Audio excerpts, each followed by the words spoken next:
বাংলাদেশ ভুটান ম্যাচে 24 ঘন্টা বাকি নেই, ঠিক শেষ মুহূর্তের প্রস্তুতি চলছে। এগুলো কোত্থেকে আনছেন? এই উপরের থেকে। এগুলো কি মানে ক্যাম্পের ছিল?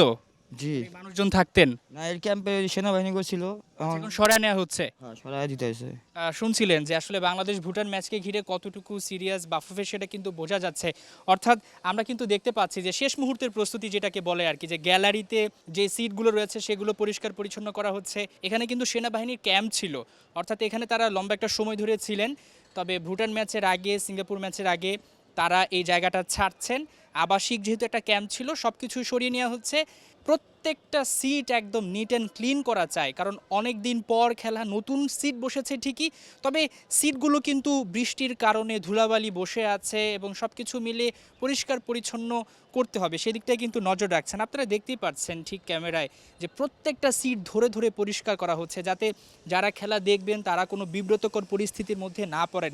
এবং আমরা আরেকটা জিনিস জানতে পেরেছি, যেটা হচ্ছে এবং দেখেছি আমরা, যে এই স্টেডিয়ামের আশেপাশে যত দোকানপাট রয়েছে সেগুলো কিন্তু 2 জুন থেকেই বন্ধ করে দেওয়ার কথা, যদিও গতকাল করা হয়নি, আজই কিন্তু বন্ধ করে দেওয়া হয়েছে দোকানগুলো। এবং চারপাশে কিন্তু বিস্তর নিরাপত্তা রক্ষীদের আমরা দেখতে পেয়েছি, সিকিউরিটিদের দেখতে পেয়েছি।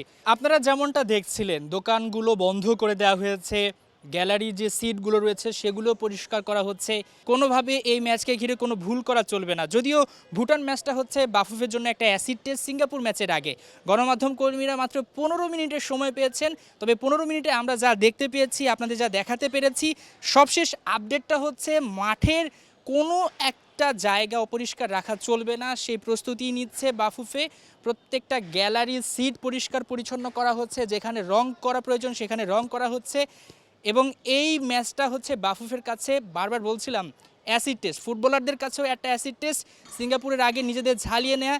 এই মাঠ, এই ঘাস সবই বাংলাদেশের, তবে প্রায় লম্বা সময় 4 বছর পর যেহেতু খেলা, মানিয়ে নেওয়ার একটা বিষয় রয়েছে। বাফুফেরও নানান রকম ভুল হতে পারে, দর্শকরা কোন দিক দিয়ে ঢুকবেন, কোন গেটগুলো দিয়ে ঢুকবেন, সেই দিক নির্দেশনা যদিও এখন পর্যন্ত আমরা দেখতে পাইনি, তবে হয়তো রাতের মধ্যে এই পুরো এলাকাটা, এই পাশে হয়তো বা ভলান্টিয়ারদের দেখা যাবে।